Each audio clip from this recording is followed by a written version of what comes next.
Senhor Jesus. Que amamos, Senhor. Essa tarde estamos reunidos para dentro do Teu nome, para dentro da Tua pessoa. Fala a nós essa tarde. Fala ao nosso homem interior, nosso homem oculto. Senhor Jesus, visita-nos essa tarde. Abrimos o nosso coração ao Senhor. Abrimos o nosso ser ao Senhor. Senhor, somos como vasos abertos essa tarde. Guarda-nos na Tua palavra. Guarda-nos em Ti mesmo. Senhor Jesus, nós o amamos. Aleluia. Louvado seja o nome do Senhor.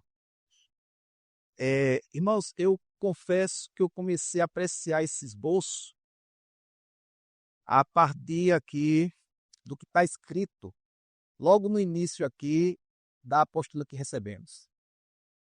Fala assim: entremesclar das igrejas na região Nordeste, em Mossoró.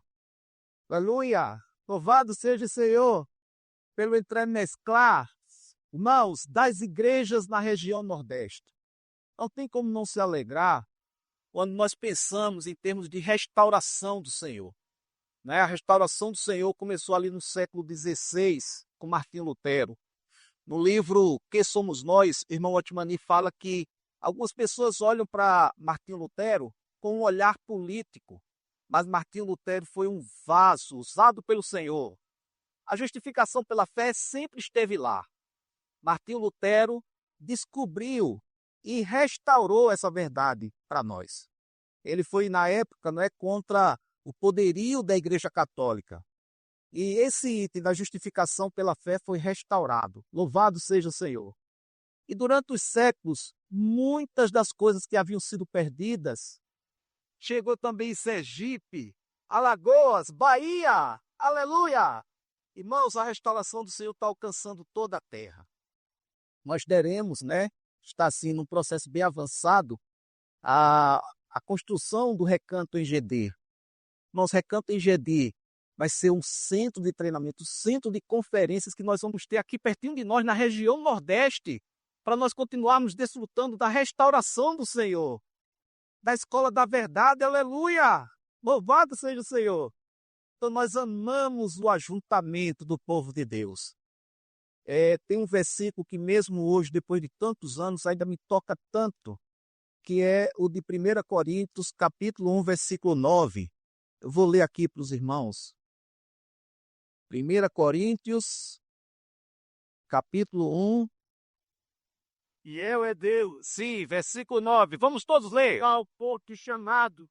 Fiel é Deus, pelo qual foste chamados à comunhão do seu Filho, Jesus Cristo, nosso Senhor. Irmãos, nós fomos trazidos a essa comunhão. Louvado seja o Senhor. Ele nos trouxe a essa comunhão do Pai, do Filho. Venham ver a unidade aqui, com seu amor nos vinculando. Vamos sua estatura atingir. Irmãos, como não apreciar esse ajuntamento do povo de Deus? É a expressão do próprio Deus na terra. Louvado seja o Senhor. E o tema geral dessa conferência, irmãos, é viver a vida cristã e vida da igreja sob o governo de Deus para a economia de Deus. A economia de Deus, irmãos, é o que nos salva. Ela é como a chave mestra quando você entra numa casa e ela abre todas as portas dessa casa. A economia de Deus, ela é essa chave mestra para todas as verdades da Bíblia, para conhecermos todas as verdades da Bíblia e experimentarmos de forma subjetiva dentro de nós. E o título da primeira mensagem é O Governo de Deus para a Economia de Deus. O que nós vamos compartilhar hoje, o que nós vamos desenvolver nesse esboço hoje é para a economia de Deus. E esse governo de Deus, irmãos, não é aquele que nós tomamos o Senhor como nosso rei, como nosso cabeça, como nosso Senhor, como nosso Salvador. Porque isso também é verdade. né? Nós estamos aqui porque tomamos o Senhor como nosso cabeça, tomamos o Senhor como nosso tudo. O Senhor é para nós como o ar que nós respiramos. Não dá para ficar sem respirar. Também não dá para ficar sem o Senhor. O Senhor é como a comida que comemos e como a água que bebemos. Louvado seja o Senhor. São essenciais e nós desfrutamos do Senhor exatamente dessa forma. Todos os dias nós respiramos o Senhor. Nós comemos o Senhor. Nós bebemos o Senhor. Atos capítulo 17, versículo 28, diz assim: nele nós vivemos, nele nós nos movemos e nele nós existimos. Vivemos, nos movemos e existimos em Cristo Jesus. Louvado seja o Senhor. E esse governo de Deus, irmãos, é no sentido do seu juízo. O seu juízo por todas as eras, a começar pelos anjos. Os anjos foram os primeiros a serem julgados pelo Senhor no Antigo Testamento. Depois teve um outro julgamento que se deu ali naquela era de Noé, onde os homens foram julgados. Também o julgamento nas cidades de Sodoma e Gomorra. E hoje, no Novo Testamento, Deus começa o seu julgamento pela sua casa. Louvado seja o Senhor. Agora mesmo nós estamos debaixo desse governo de Deus. Estamos debaixo desse julgamento de Deus. O que Deus faz quando Ele nos julga?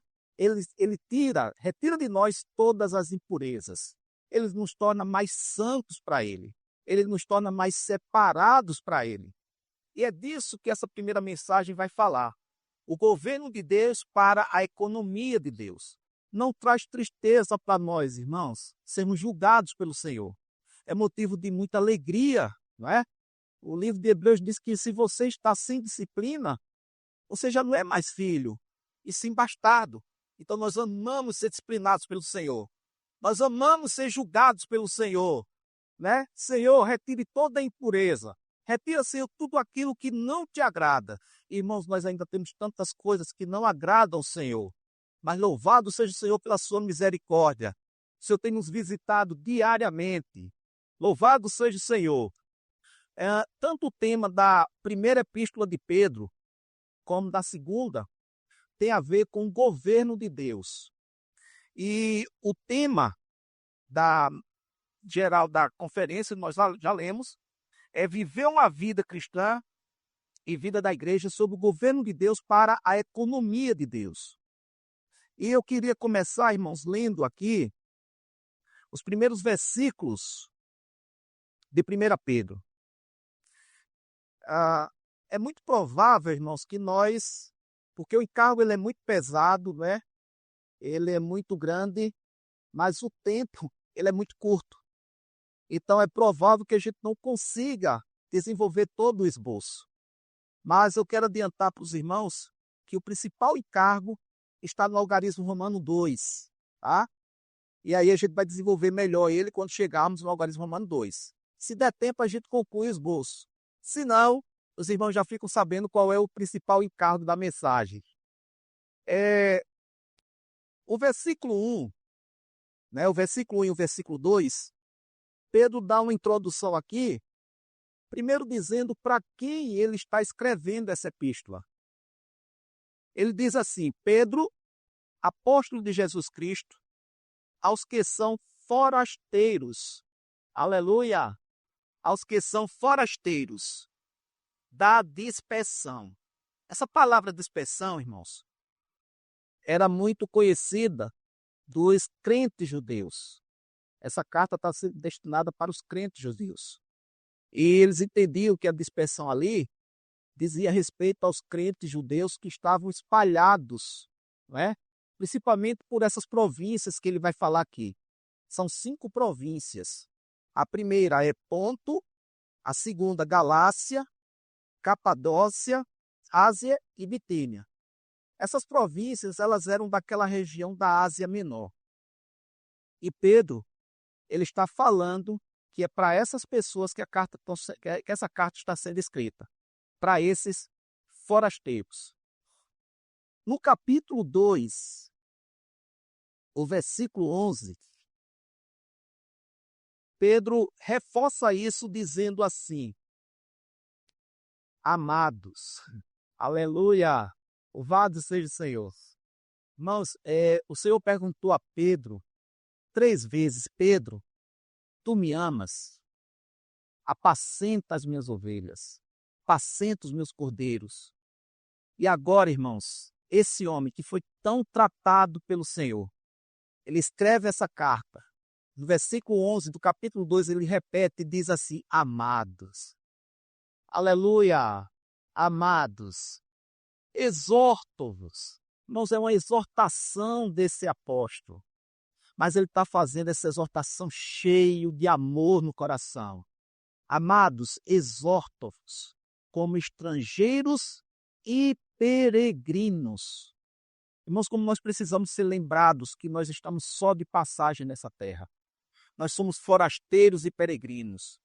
Esse princípio de forasteiro e peregrino também se aplica a nós, os crentes do Novo Testamento, os crentes gentios. Hebreus, capítulo 11, no versículo 1 logo, a gente tem uma definição de fé. Né? O autor de Hebreus, que nós cremos é o apóstolo Paulo, ele diz assim: ora, a fé é a substantificação das coisas que se esperam, a convicção de coisas que não se veem, pois por ela os antigos obtiveram bom testemunho. E aí ele fala de Abel, ele fala de Enoque, ele fala de Noé, fala de Abrão e fala de Sara. Irmãos, e ele termina o versículo 13, dizendo assim: todos estes morreram na fé, sem ter obtido as promessas, vendo-as, porém, de longe, saudando-as e confessando que eram estrangeiros e peregrinos sobre a terra. Estrangeiros e peregrinos. Nós somos, irmãos, os forasteiros celestiais. Nós somos esses estrangeiros e peregrinos celestiais. Louvado seja o Senhor. Por isso que essa carta também é para nós. Aleluia! E aí o texto segue de Pedro, capítulo 1, no versículo 2, dizendo assim: escolhidos segundo a presciência de Deus Pai, na santificação do Espírito, para a obediência e a aspersão do sangue de Jesus Cristo. Graça e paz vos sejam multiplicadas. Irmãos, louvado seja o Senhor pela economia de Deus. Como não ver nesse versículo a operação do Deus triuno nesses forasteiros? Aqui nós temos o Pai que escolhe. Aleluia! Nós temos o Espírito que santifica. Louvado seja o Senhor. E nós temos a redenção do Filho. O que nós temos aqui é a operação do Deus triuno para dentro dos seus eleitos. Eleitos antes da fundação do mundo. Esse é o Deus triuno operando dentro de nós. E aí o versículo 3 fala o seguinte: bendito seja o Deus e Pai de nosso Senhor Jesus Cristo, que segundo a sua grande misericórdia nos regenerou para uma viva esperança, mediante a ressurreição de Jesus Cristo dentre os mortos. Deus opera, o Deus triuno opera nos forasteiros, nos eleitos, em cada um de nós, para a sua plena salvação. E aqui, irmãos, está o Pai regenerando os seus eleitos, regenerando os forasteiros. Diz que eles foram escolhidos segundo a presciência de Deus Pai, na santificação do Espírito, para a obediência e a aspersão do sangue de Jesus Cristo. Graça e paz os sejam multiplicados. Então, o Pai escolheu, o Espírito santificou, separou, e o Filho redimiu. para a plena salvação de Deus. Essa é a meta de Deus, a sua salvação. E tem aqui, irmãos, a regeneração do Pai, no versículo 3. Depois, no versículo 10 ao versículo 12, eu vou ler para os irmãos. Diz assim: a respeito desta salvação, os profetas examinaram e investigaram diligentemente, os quais profetizaram acerca da graça que viria a vós, investigando a que época e circunstâncias se referia o Espírito de Cristo que estava neles, ao testificar com antecedência sobre os sofrimentos de Cristo e as glórias que viriam depois destes. A eles foi revelado que não para si mesmos, mas para vós ministravam essas coisas que agora vos foram anunciadas por meio daqueles que pelo Espírito Santo enviado do céu vos pregaram o Evangelho, coisas essas que os anjos anelam contemplar.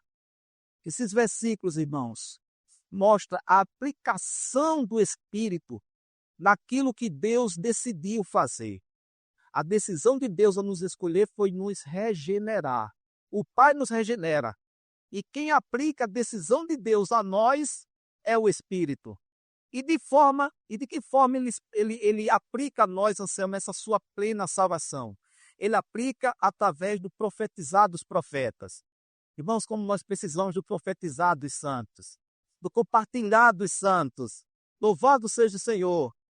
Compartilhar dos santos, a profecia dos santos nas reuniões é salvação para nós.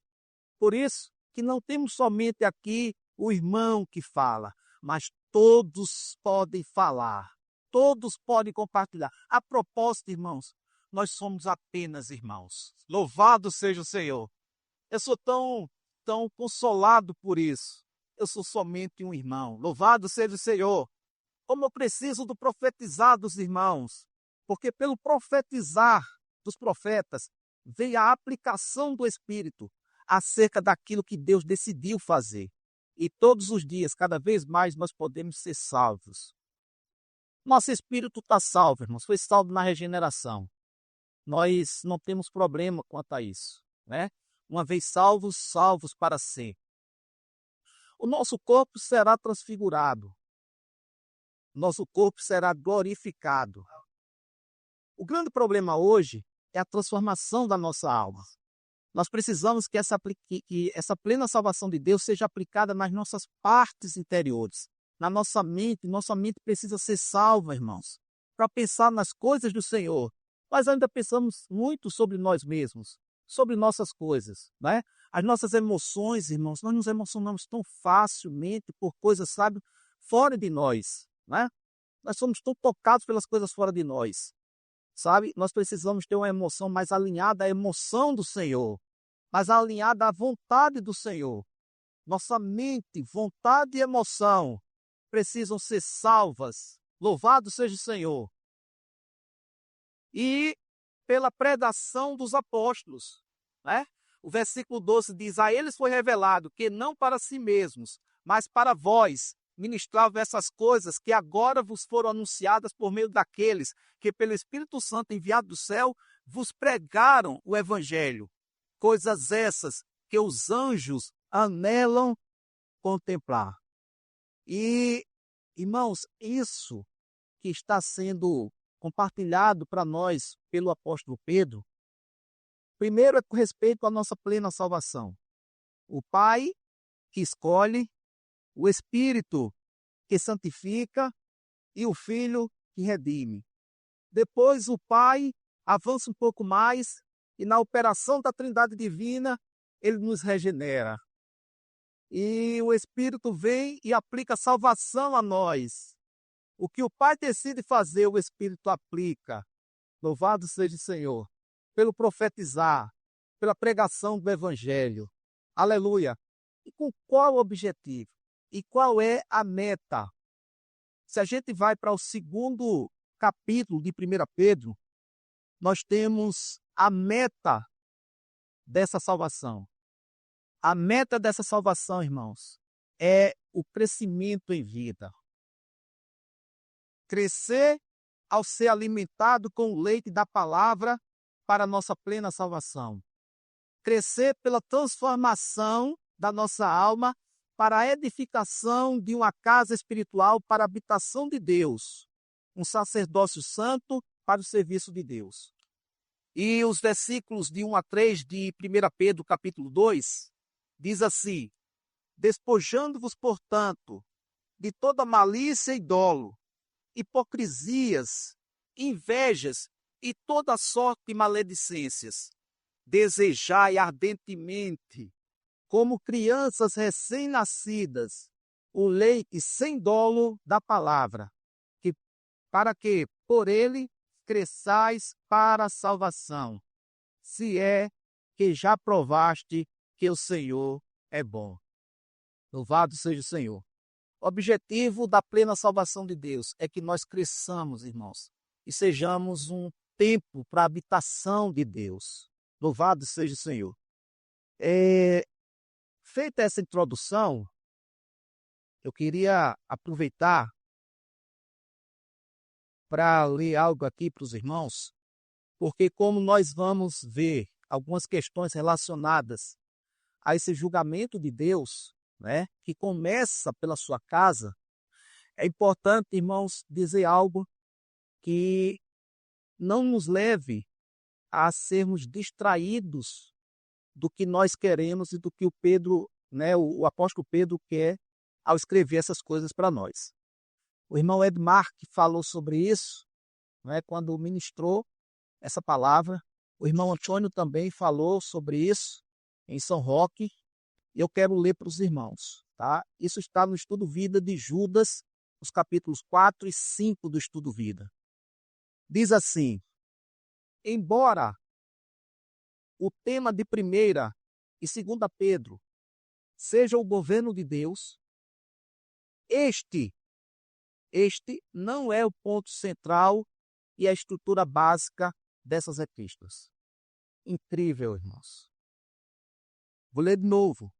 Embora o tema de 1ª e 2ª Pedro seja o governo de Deus, este não é o ponto central e a estrutura básica dessas epístolas.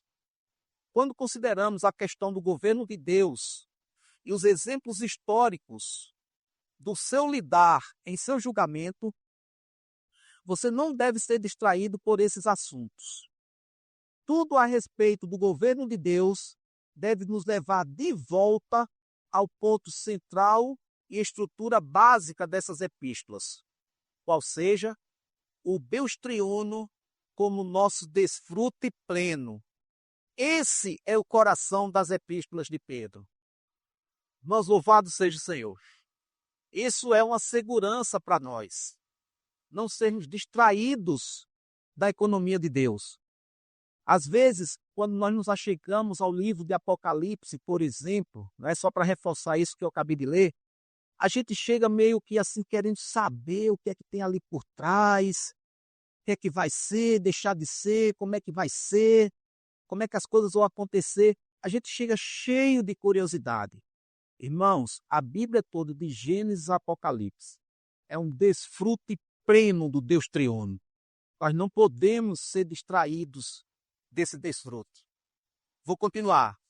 O ponto central e a estrutura básica de 1ª e 2ª de Pedro é o Deus triuno operando para cumprir sua salvação plena, para sermos regenerados, para nos alimentarmos da sua palavra e para crescermos, sermos transformados e edificados a fim de que ele tenha um lugar de habitação e que nós sejamos glorificados para expressá-lo. Deus nos escolheu na eternidade passada. O Espírito aplica a decisão de Deus a nós. O Filho nos redime e o Pai nos regenera. Aleluia! Esse é o Deus triuno, operando para cumprir a sua salvação plena a nós. Nosso espírito humano, como homem oculto do coração, o Espírito de Deus como o Espírito da glória e o Espírito de Cristo são os meios para participarmos de Deus como nossa porção. Minha preocupação é que os santos podem se distrair da estrutura básica pelos diversos assuntos cobertos nesses ganchos. Não estou dizendo que não devemos prestar atenção a esses assuntos. Precisamos prestar atenção a eles e até mesmo enfatizá-los. Mas, ao fazer isso, devemos ter clareza que não fomos distraídos da estrutura básica desses escritos. Essa estrutura básica é o Deus triuno operando para cumprir a salvação tripla, para sermos regenerados, para sermos alimentados na sua palavra e para crescermos, sermos transformados e edificados a fim de que ele tenha um lugar de habitação e que possamos expressá-lo. Deus nos escolheu na eternidade passada para um propósito e uma meta. Esse propósito é que os crentes, como pedras vivas, são para a edificação de uma casa espiritual e que essa casa é um sacerdócio santo. Por um lado, essa casa é o lugar de habitação de Deus. Por outro, é algo que expressa as virtudes de Deus, que expressam o que Deus é como aquele que nos chamou das trevas para a sua maravilhosa luz. Para isso, o Deus de toda graça irá nos aperfeiçoar, estabelecer, fortalecer e firmar. Além disso, precisamos crescer na graça de Deus e no conhecimento dele. Esse é o ponto central, o coração das epístolas de Pedro. Espero que nenhum de nós, na restauração do Senhor, seja distraído do ponto central e da estrutura básica do ministério dos apóstolos revelado no Novo Testamento. Fecha aspas. Louvado seja o Senhor, irmãos.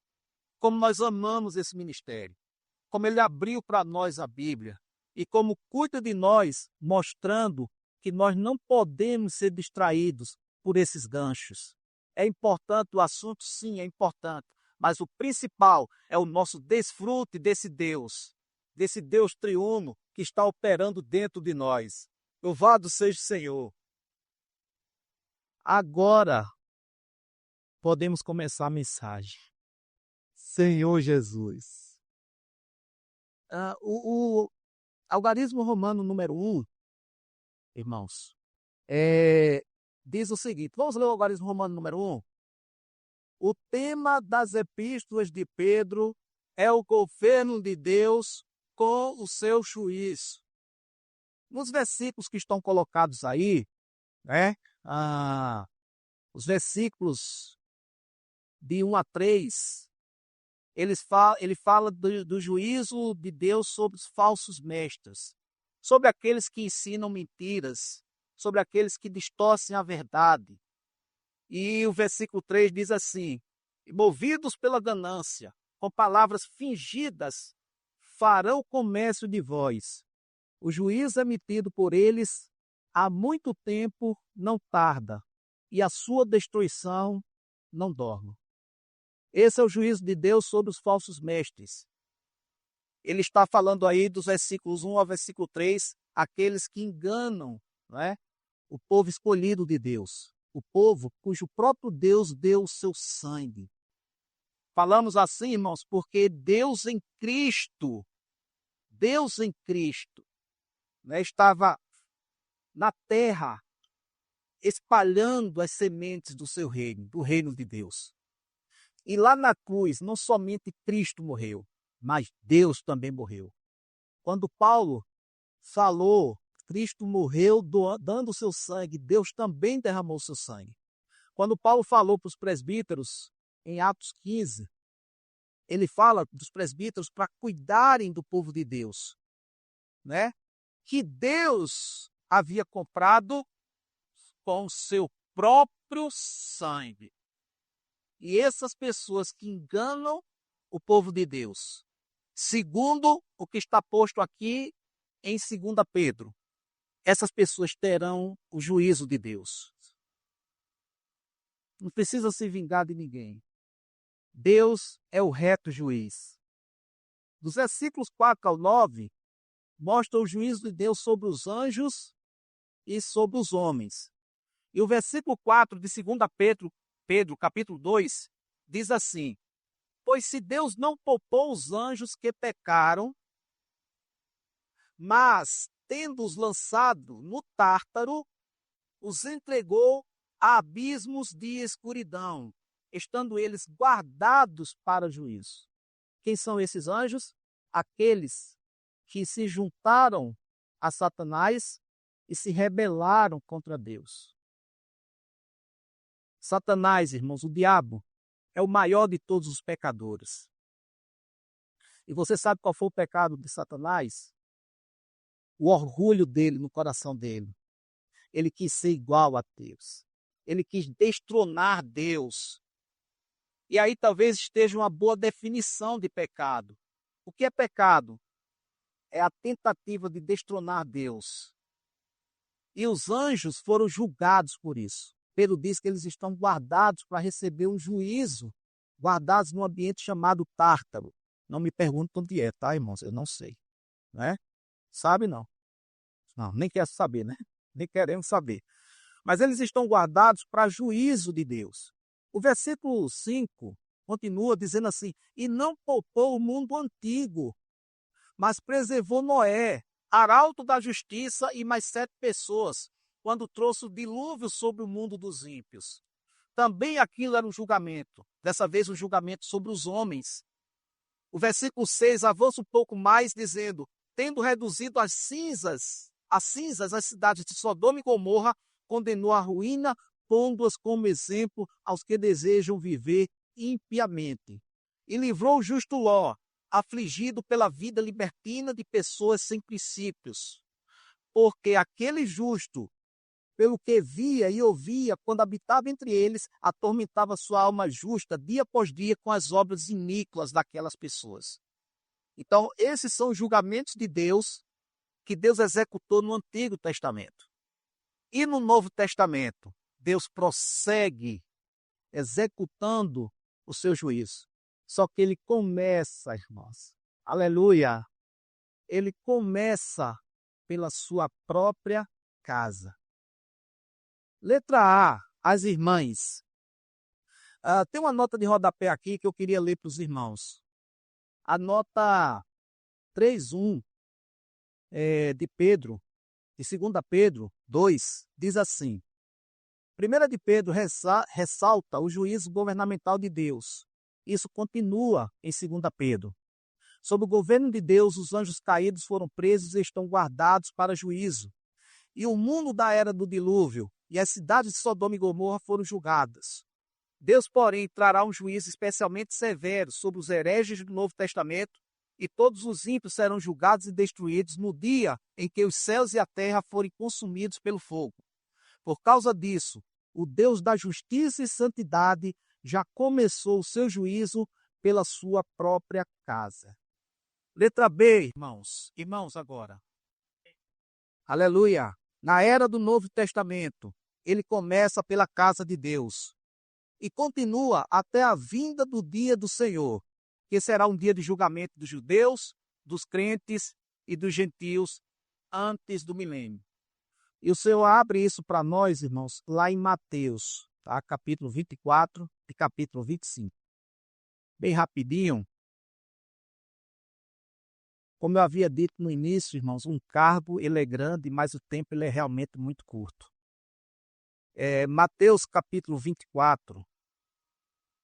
Tem uma coisa que vai acontecer aqui em Mateus 24, eu vou ler para os irmãos, que tem a ver com o que foi dito pelo Senhor em Mateus 23. No capítulo 23 de Mateus, a partir do versículo 13, o Senhor está ali falando sobre os fariseus. Ele está dizendo assim: ai de vós, escribas e fariseus hipócritas. E são 8 ais aqui, tá? Ai isso, ai por aquilo. Quando chega no versículo 32, ele diz assim para esses homens: enchei vós a medida de vossos pais.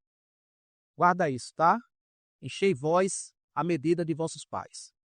Depois ele diz assim: serpentes, raça de víboras, como escapareis do juízo da geena? Guarda isso também, tá? Versículo 34. Por isso, eis que eu vos envio profetas, sábios e escribas. A uns matareis e crucificareis, a outros açoitareis nas vossas sinagogas e perseguireis de cidade em cidade. Versículo 35. Para que sobre vós caia todo o sangue justo derramado sobre a terra, desde o sangue do justo Abel até o sangue de Zacarias, filho de Baraquias, a quem mataste entre o santuário e o altar. Em verdade vos digo, todas essas coisas virão sobre esta geração. Aí conclui esse capítulo falando, o Senhor dizendo, Jerusalém, Jerusalém, que matas os profetas e apedrejas os que te são enviados. Quantas vezes eu quis reunir os teus filhos como a galinha junta a sua ninhada debaixo das asas, e vocês não quiseram, né? Eis que a vossa casa vos é deixada deserta, digo-vos, pois, desde agora, de modo algum me vereis até que digais, bendito que vem em nome do Senhor. Aí começa o capítulo 24, irmãos. Capítulo 24 começa dizendo assim: tendo Jesus saído do templo, ia se retirando quando se aproximaram dele os seus discípulos para lhe mostrar as construções do templo. Ele, porém, lhes disse: não vedes tudo isto? Em verdade vos digo, de modo nenhum ficará aqui pedra sobre pedra que não seja derrubada. E essa profecia foi cumprida, tá? No ano 70 depois de Cristo, quando Tito invadiu Jerusalém. Aí o versículo 3 fala: estando ele assentado no Monte das Oliveiras, aproximaram-se dele os discípulos em particular. Os discípulos foram ali para ter uma pequena comunhão com o Senhor. E no versículo seguinte, ainda no versículo 3, melhor dizendo, o texto diz assim: ele convida então o Senhor para ter uma pequena comunhão ali, um pequeno tempo de comunhão, e ele fala assim, os discípulos: quando serão essas coisas? Ele estava se referindo a quê? Os discípulos estavam se referindo a quê? Aquilo que nós lemos do capítulo 23. Ele estava se referindo aos judeus que estavam enchendo e completando a medida dos pais. Era sobre isso que eles estavam querendo saber do Senhor. Eles estavam querendo saber sobre o julgamento de Deus sobre essas pessoas. Eles estavam querendo saber sobre a perseguição deles aos enviados do Senhor, e eles estavam querendo saber sobre a destruição do templo. Era sobre isso que eles estavam querendo saber. Quando serão essas coisas? Depois eles perguntam: e qual será o sinal da tua vinda e da consumação da era? Aí eles perguntam sobre a vinda de Cristo e a consumação da era. E aí o Senhor começa a respondê-los. Essa parte aqui, irmãos, que vai até o versículo 31, é a parte acerca da profecia do reino para os judeus, para Israel. A partir do versículo 32, capítulo 24 de Mateus, versículo 32, está a parte que é nossa, a parte da igreja, que é, por exemplo, do versículo 32 até o versículo 44, o Senhor vai falar para nós, e a primeira fala do Senhor para nós é sobre vigilância e prontidão. Para que a vigilância? Para que a prontidão? Para o arrebatamento. Precisamos estar vigilantes, precisamos estar prontos para o arrebatamento. E o arrebatamento, ele está relacionado ao nosso viver. Do versículo 45,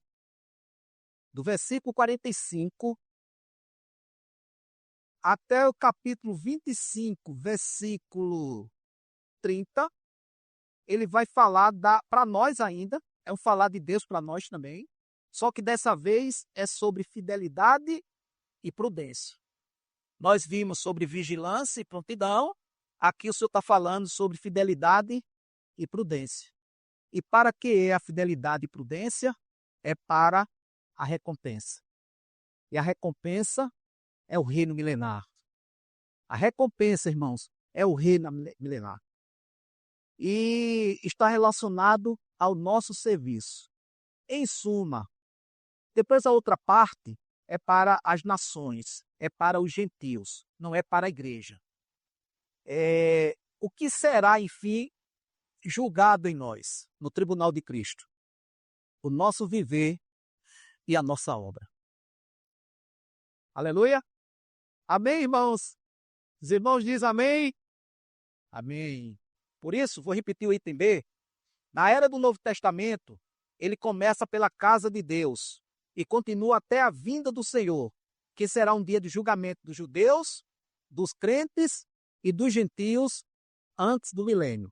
Tá? Era sobre isso que a gente queria esclarecer os irmãos. Item C, irmãos. Vamos todos juntos ler o item C. Pronto. E temos mais julgamento de Deus. Isso acontece após o milênio, onde serão julgados homens e os demônios. E os céus e a terra serão consumidos pelo fogo. Por quê, irmãos? Porque Deus precisa de uma terra e de um céu limpos e puros para a sua expressão. E cá para nós, irmãos, hoje existe um sentimento, não é, na sociedade de maneira geral, de que a justiça ela não está tão justa assim, né? A justiça ela não está mais tão justa assim. Nós precisamos que o Senhor volte logo. Nós precisamos, irmãos, que o Senhor volte o mais rápido possível. Nós precisamos, sabe, até mesmo clamar, Senhor Jesus, Maranata, vem, Senhor Jesus, para que haja mais justiça, né? Então Deus ele precisa executar esses julgamentos para que ele possa ter um ambiente, uma atmosfera, um céu, uma terra, Xavier, puros e limpos, para que ele possa se expressar. Esse é o desejo de Deus, a sua expressão na terra. O céu já está bem, irmão, já está tudo certinho lá nos céus, né? Na oração o Senhor disse, né? Venha a nós o vosso reino, seja feita a tua vontade, assim na terra, entende? Assim na terra, o céu está tranquilo. O que Deus quer é a terra. Tem um monte de crente querendo ir para o céu. Já está errado, né? Todo mundo querendo ir para o céu. E o Senhor querendo a terra. O Senhor querendo a sua expressão na terra. O seu julgamento aqui, irmãos, é para que a terra possa ser purificada, possa ser limpa. Deus quer se expressar na terra. Aleluia! Louvado seja o Senhor. O item D. Os resultados dos vários julgamentos não são os mesmos. Alguns julgamentos resultam no tratamento disciplinar, alguns no castigo dispensacional e outros na perdição eterna. Aqui, irmãos, vejam que esses julgamentos eles são dentro de cada medida. Esse primeiro aí, né, que resulta no tratamento disciplinar, ele é diário. Ele acontece diariamente na nossa vida. Todos os dias nós estamos debaixo dessa disciplina do Senhor. E louvado seja o Senhor por isso. Senhor, obrigado, né? Ele é o Deus de toda a graça. Sabe, irmãos, ele nos oferece a graça para nós resistirmos a essas provações. A nossa fé está sendo provada, irmãos, né? Porque ela é muito mais preciosa do que o ouro perecível. E a gente sabe que se a gente quer ouro puro, a gente tem que colocar fogo. Quanto mais fogo, mais pureza. Por quê? Porque as impurezas saem, o ourive vem ali, tira as impurezas e fica somente ouro. A nossa fé, ela é muito mais pura. E ela precisa ser provada para que as impurezas saiam. Irmãos, eu não sei os irmãos, mas eu sou tão exposto todos os dias. Eu sou tão exposto. Senhor, me perdoa. De novo, Senhor. E eu disse que eu não ia fazer isso, nunca mais eu voltaria a fazer isso. De novo eu estou fazendo. Senhor, me perdoa. Nós lemos um versículo aqui, irmãos, que fala que Deus nos salvou, que foi de acordo com a sua grande misericórdia. Irmãos, grande misericórdia, né? Que riqueza. Você não desfruta disso? A sua grande misericórdia. É a misericórdia de Deus que nos visita diariamente. Louvado seja o Senhor. Então, esse tratamento disciplinar, nós recebemos de Deus todos os dias, né? E se nós nos abrirmos, irmãos, Deus vai mostrar as nossas impurezas. e Ele vai corrigir as nossas impurezas. E é tão gostoso quando Ele corrige as nossas impurezas, quando nós permitimos que Ele faça a correção. Depois tem aí alguns num castigo dispensacional e outros na perdição eterna. Perdição eterna, eu não queria falar tanto sobre isso aqui, tá? Até porque essa perdição eterna é aquele julgamento, né, para os homens, os incrédulos e os demônios. Ali a perdição eterna é lago de fogo, o anticristo, o falso profeta, né? Ali vai estar o anticristo, o falso profeta e a besta, né? E o próprio diabo vão estar ali. Ali é a perdição eterna. Mas esse castigo dispensacional, é importante que nós entendamos sobre ele, porque não é sobre perder a salvação. Como eu falei há pouco, né? Uma vez salvos, salvos para sempre. Esse castigo dispensacional, ele é a perda do nosso gozo no reino milenar. E aí eu vou voltar para Mateus capítulo 24. Mateus capítulo 24. O versículo 51. Os irmãos lembram que eu falei aqui que esses versículos, a partir do 45, ele é para a igreja, ele é para os crentes. Fala sobre a fidelidade e prudência nossa para com Deus. Fidelidade e prudência que é para a recompensa do reino milenar. Né, está relacionado ao nosso serviço. E aí é dito assim, o Senhor dizendo para aquela reunião particular que ele esteve com os discípulos. Os discípulos convidaram o Senhor e nessa fala amorosa do Senhor, o Senhor disse, quem é, pois, o servo fiel e prudente, por isso que é fidelidade e prudência, a quem o Senhor constituiu sobre os de sua casa para dar-lhes o alimento no tempo oportuno. Bem-aventurado aquele servo a quem seu Senhor, quando vier, achar fazendo assim. Em verdade vos digo que o constituirá sobre todos os seus bens. Mas se aquele servo mau disser no seu coração, meu senhor tarda, e começar a espancar os seus conservos, e comer e a beber com ébrios, virá o senhor daquele servo em dia em que não espera, e em hora que não sabe.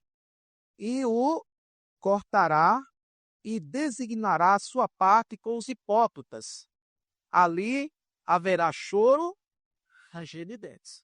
Então, quando não há fidelidade, quando não há prudência, o Senhor corta, lança no ambiente, que ele diz que haverá choro, ranger de dentes. Esse, irmãos, é o castigo dispensacional. O choro é referência a arrependimento. E o ranger de dentes faz referência à autopunição, à autocondenação. Por isso que é choro e ranger de dentes. Mas não é a perdição eterna, é o castigo dispensacional. Você fica fora do gozo do reino milenar. Há uma nota de rodapé aqui que diz assim, refere-se a ser separado do Cristo glorioso e excluído da glória do seu reino e da sua gloriosa presença no seu reino. O servo mau não poderá participar de Cristo e da glória do seu reino quando este se manifestar. Tal desfrute está reservado aos servos fiéis. Isso corresponde a lançar-o para fora nas trevas exteriores na conclusão da parábola dos talentos, o que completa esta sessão. Então, irmãos, esse é o castigo dispensacional.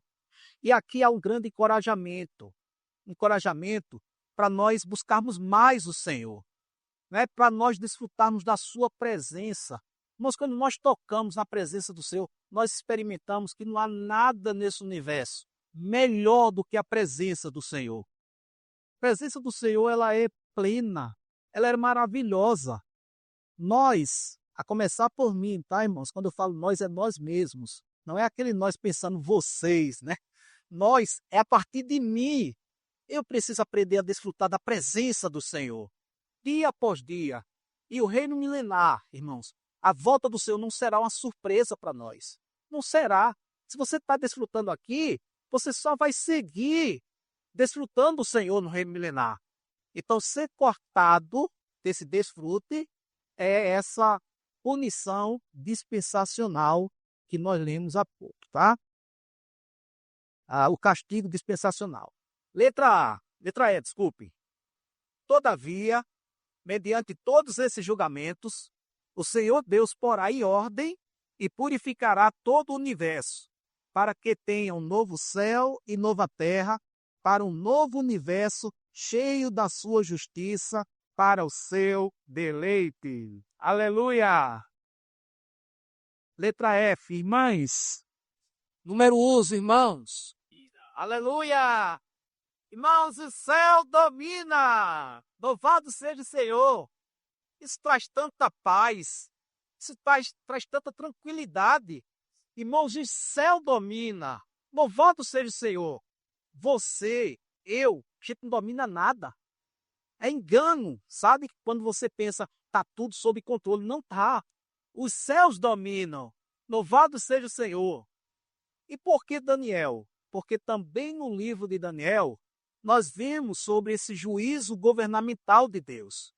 Daniel, Nabucodonosor e Belsazar, o seu filho, eles são exemplos, sabe, irmãos, de algo que atrapalhou eles, que foi o orgulho e a soberba. Orgulho e soberba, irmãos, sabe, está na base de tudo. Nós temos isso aqui, ó. Nós gostamos disso. O orgulho, a soberba, né? A arrogância, sabe? Isso acaba um homem. Acabou Nabucodonosor. Acabou Belsazar. Em Daniel, capítulo 4, versículo 29, diz assim: ao cabo de 12 meses, passeando sobre o palácio real da cidade de Babilônia, falou o rei Nabucodonosor e disse: olha só, irmãos, que riqueza. Veja se isso não é a minha cara e a sua também. Não é esta a grande Babilônia que eu edifiquei para a casa real com o meu grandioso poder e para a glória da minha majestade? Irmãos, esse é aquele princípio lá de destronar Deus. Entende? Esse é o princípio satânico de destronar Deus. Vou repetir, irmãos. Bonito isso, né? Falou o rei e disse: não é esta grande Babilônia que eu edifiquei para a casa real com o meu grandioso poder e para a glória da minha majestade? Não é essa. Falava ainda o rei, quando desceu uma voz do céu: a ti se diz, ó rei Nabucodonosor, já passou de ti o reino.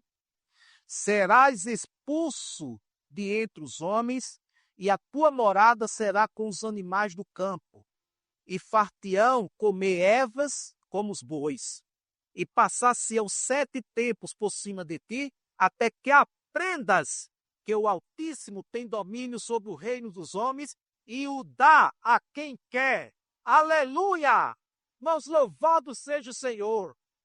Irmãos, está tudo debaixo do controle dos céus. Louvado seja o Senhor. E Deus dá a quem o quer. Louvado seja o Senhor. Ponto 2, os irmãos. Irmãos, dá para acreditar nisso? Embora seu descendente, Belsazar, soubesse de tudo isso, sua devassidão diante de Deus era um insulto à santidade de Deus. Ele tinha visto isso acontecer, né? Ele deu uma loucura em Nabucodonosor e ele ficou parecendo um animal, irmãos. Só depois que ele se arrependeu, no momento lá ele teve um momento de sensatez e reconheceu que tinha pecado e se arrependeu, que ele voltou a ser quem era. Mas ele tinha saído do reino dos homens e tinha passado a ser como um animal no campo. Belsazar tinha visto isso. Ele sabia disso, ele tinha esse conhecimento. Mesmo assim, irmãos, não deixou de ser devasso. E aí Daniel falou o seguinte: a Deus em cuja mão está a tua vida e todos os teus caminhos, a ele não glorificaste. Nós precisamos glorificar o Senhor. Irmãos, ao Senhor nós damos toda a nossa reverência, nós damos toda a glória, nós damos todo o louvor. Louvado seja o Senhor. Nós não nos gloriamos. Irmãos, nós não estamos aqui para falar de nós, mostrar o nosso currículo. Nós estamos aqui para desfrutar do Deus operante, o Deus triuno que opera dentro de nós. Louvado seja o Senhor. Nós não falamos sobre nós mesmos. Tem o que falar sobre nós mesmos. Falar o que sobre nós mesmos?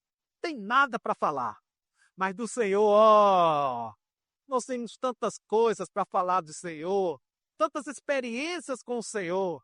Louvado seja o Senhor. Por isso nós glorificamos o Senhor.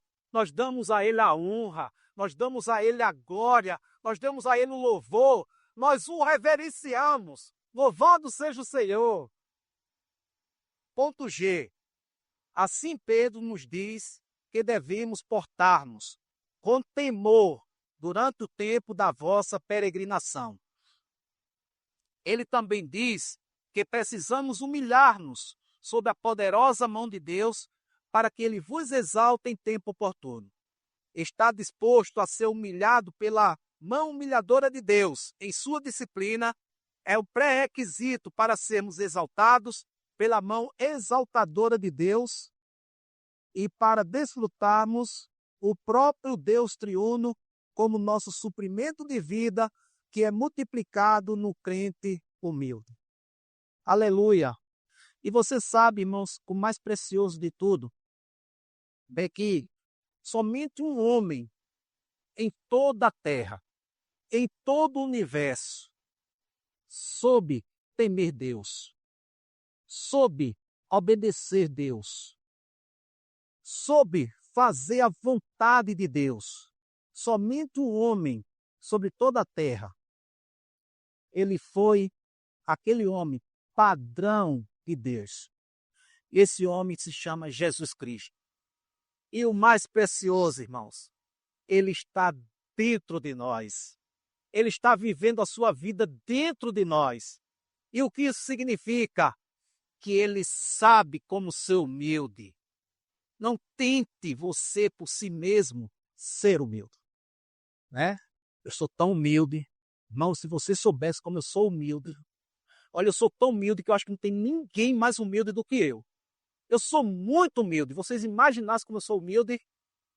Entende, irmãos? Não tente ser humilde por você mesmo. Nós precisamos do Senhor. Nós precisamos aprender com o Senhor a humildade aceita diante de Deus. Louvado seja o Senhor. Letra H. Temer o Senhor é reverenciá-lo e considerá-lo e respeitá-lo em tudo, jamais nos esquecendo que Ele, Deus maravilhoso que nos criou.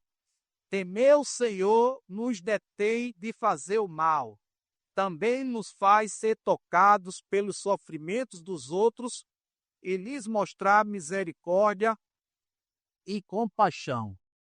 Irmãos, temer o Senhor não é ter medo do Senhor, tá? É diferente. Temer o Senhor é reverenciá-lo, né? Temer o Senhor é considerá-lo. Nós precisamos considerar o Senhor. Nós precisamos apreciar o Senhor, né? Essa consideração, esse apreço, essa reverência é temer o Senhor. Nós não fazemos, sabe, porque nós respeitamos o Senhor, porque nós reverenciamos o Senhor, porque nós não queremos perder a sua presença. Por isso nós o tememos. O Salmo 86:11 diz assim: ensina-me, Senhor, o teu caminho, e andarei na tua verdade. Dispõe-me o coração para só temer o teu nome. Irmãos, nós precisamos fazer dessa parte desse versículo a nossa oração. Senhor, dispõe-me o coração para só temer o teu nome. Isaías 11:2 fala assim: repousará sobre ele o Espírito do Senhor, o Espírito de sabedoria e de entendimento, o Espírito de conselho e de fortaleza, o Espírito de conhecimento e de temor do Senhor.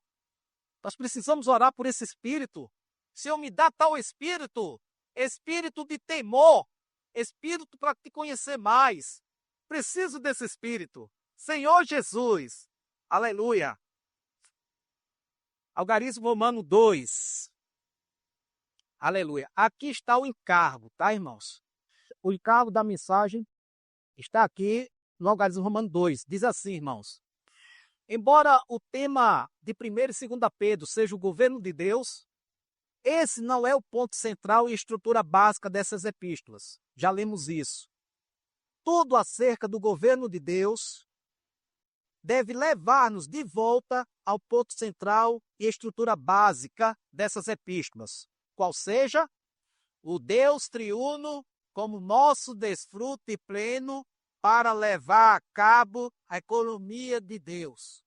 Vamos repetir isso, irmãos. O Deus triuno como nosso desfrute pleno para levar a cabo a economia de Deus. Tudo, irmãos, acerca do governo de Deus. Tudo acerca da sua disciplina diária. Tudo deve levar-nos de volta ao desfrute pleno do Deus triuno. Ponto A. O ponto central, vamos juntos lermos. O ponto central e a estrutura básica e primeira são o Deus triuno energizado, operando em sua economia para introduzir seres unidos num desfrute pleno de Deus triuno. Nosso espírito humano, como homem oculto do coração, e o Espírito de Deus, como o Espírito de glória, e como o Espírito de Cristo, são um meio para participarmos de Deus em sua natureza divina como a nossa porção. Aleluia, pelo Deus triuno energizante, que nos energiza, que opera em nosso interior. Louvado seja o Senhor. Irmãos, e como é precioso o nosso espírito humano como o homem oculto do coração. Nós temos um homem oculto dentro de nós. Nosso espírito humano, o homem oculto do coração. 1 Pedro capítulo 5, versículo 10 diz assim: mas o Deus de toda graça, que vos chamou à sua eterna glória em Cristo Jesus, depois de terdes sofrido por um pouco, Ele mesmo vos aperfeiçoará, firmará, fortificará e alicerçará. Tem uma nota aqui, irmãos. Senhor Jesus. Espírito do profeta está sujeito ao profeta, né? Mas é porque o encargo. 1 Pedro capítulo 5, versículo 10. Senhor Jesus. Anota 10, 2. Fala assim: a expressão toda graça refere-se às riquezas do suprimento abundante da vida divina em muitos aspectos que nos são ministrados em muitos passos da operação divina sobre e em nós na economia de Deus. É o suprimento, irmãos, do Cristo todo inclusivo, nos suprindo quando nós estamos passando por perseguições, por tribulações. É o Deus de toda graça. Aleluia! Aí a nota prossegue dizendo assim: o passo inicial é chamar-nos e o passo final é glorificar-nos, como é mencionado aqui na expressão que vos chamou à sua eterna glória. Entre esses dois passos está o cuidado amoroso de Deus enquanto nos disciplina, e a sua obra de nos aperfeiçoar, firmar, fortalecer e fundamentar.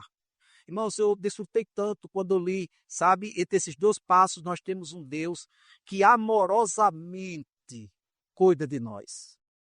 Nós nem percebemos, a gente às vezes está tão concentrado na perseguição, na tribulação, que a gente não percebe, sabe, o Deus amoroso operando dentro de nós. É a graça disfarçada.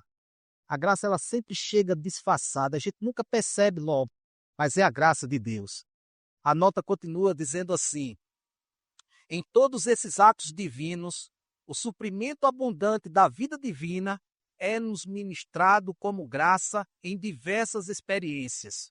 O Deus de tal graça há de aperfeiçoar, firmar, fortificar e alicerçar os crentes perseguidos após terem sofrido por um pouco. Na nota 10.4, tem um outro texto que diz o seguinte: a expressão em Cristo Jesus indica que o Deus de toda graça passou por todos os processos de encarnação, viver humano, crucificação, ressurreição e ascensão para cumprir a redenção plena e completa, para introduzir o seu povo redimido numa união orgânica consigo mesmo. Assim pode participar das riquezas do Deus triuno como seu desfrute. Todos os passos da operação divina estão em Cristo, que é a corporificação do Deus triuno, e que se nos tornou o Espírito todo inclusivo que dá vida como suprimento de vida abundante. É nesse Cristo, mediante a sua redenção toda inclusiva e com base em tudo que ele alcançou, que Deus pode ser o Deus de toda a graça para nos chamar à sua eterna glória e para nos aperfeiçoar, firmar, fortificar e alicerçar no Deus triuno como sólido fundamento, capacitando-nos assim a atingir a sua meta gloriosa. Aleluia! Vamos ler o ponto B. O ponto central e a estrutura básica de 1ª e 2ª Pedro são Deus triuno operando para cumprir sua salvação completa. Regenerados, nos alimentarmos da sua palavra e crescermos, sermos transformados e edificados para que ele tenha uma habitação e sermos glorificados para expressá-lo. Letra C, irmãos. Pedro foi ousado em admitir que os primeiros apóstolos, como João, Paulo e ele mesmo, embora seu estilo, terminologia, palavras, certos aspectos da sua visão e a maneira como apresentaram os seus ensinamentos fossem diferentes, participavam do mesmo ministério único, o ministério do Novo Testamento. Em todo o universo, irmãos, há um só ministério.